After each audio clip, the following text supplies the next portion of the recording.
देखो next question ये JEE advance का करते हैं।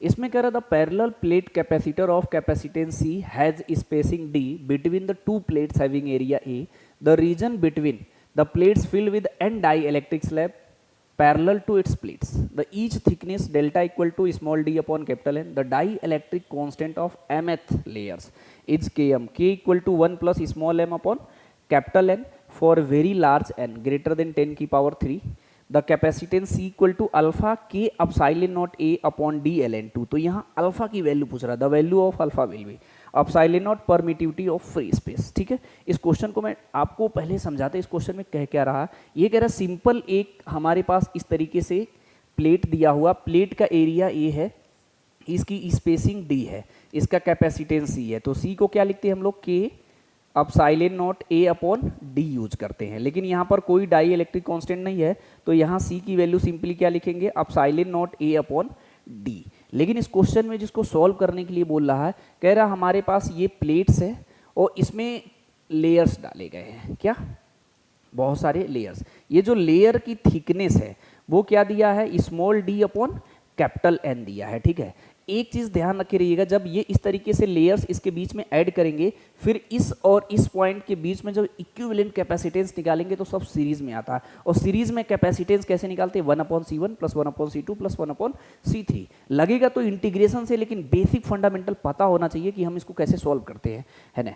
तो अगर मैं इसमें अगर इसके अप्रोच डेवलप करें, जैसे इसमें ये जो Km की वैल्यू दिया है वो भी दिया है, मैं यहाँ दिखा दें, ये जो Km की वैल्यू दिया है, ये दिया है K ब्रैकेट में 1 plus small m upon capital N दिया है। ठीक है, ये Km की वैल्यू दिया है और ये डेल्टा की वैल्यू दिया है। अगर इसे सिंपली जैसे यहाँ पर ये C निकाले हैं, अगर इसमें DC निकालें तो कैसे निकालेंगे, अगर मैं यहाँ से यहाँ तक की थिकनेस को x मान लेते हैं और एक थिकनेस को यहाँ dx मान लेते हैं, क्या मान लेते हैं, dx, तो सिर्फ इतना निकालेंगे अगर DC, तो यहाँ लिखेंगे इसका डाई इलेक्ट्रिक कॉन्स्टेंट कितना है, Km, उसके बाद A epsilon not upon dx, क्योंकि इसकी थिकनेस में कितना माना हो, dx माना हो। ठीक है, तो अगर मुझे इसकी इक्विवेलेंट कैपेसिटेंस निकालना होगा 1/dc इक्विवेलेंट, तो हमको क्या करना पड़ेगा, 1/dc1 plus 1/dc2 plus 1/dc3, मतलब सीधे सीधे इस वाली वैल्यू को आप उल्टा कर लीजिए और ये हो जाएगा हमारा dx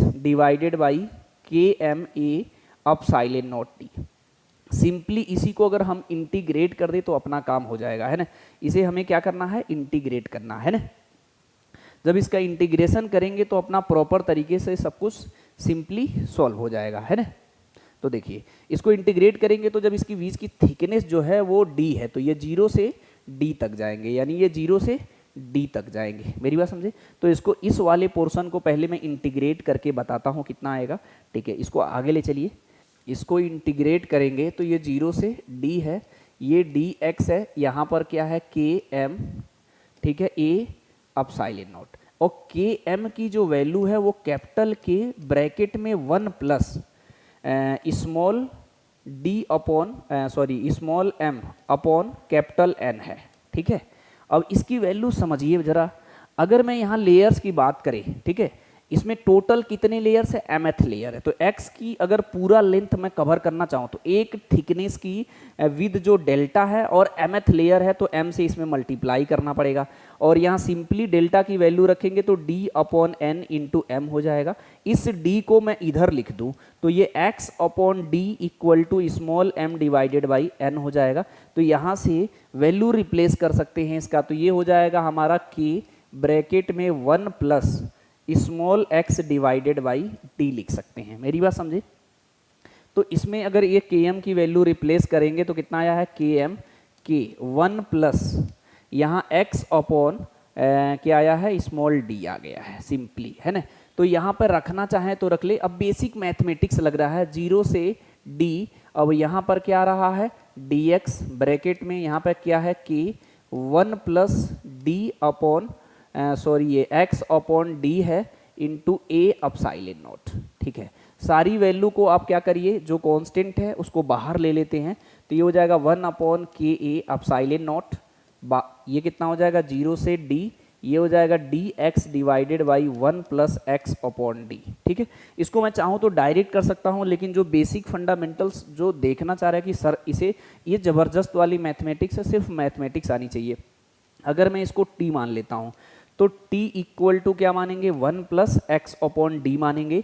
इसको डिफ्रेंशिएट करेंगे dt, तो ये कितना हो जाएगा, कांस्टेंट का 0 हो जाएगा, ये हो जाएगा 1 बाई डी, और x का डिफ्रेंशिएशन कितना होता है हमारा dx।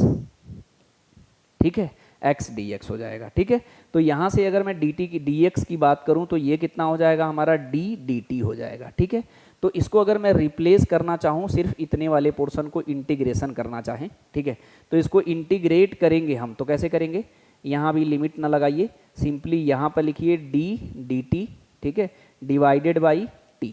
ठीक है, d तो बाहर आ गया, और dt अपॉन t का इंटीग्रेशन क्या होता है ln t। ठीक है, तो ये d ln t हो गया। अब t की जो वैल्यू हमने माना है वहाँ पर रख दीजिए, तो ये d क्या हो जाएगा ln ब्रैकेट में 1 plus x divided by D. मेरी बात समझे।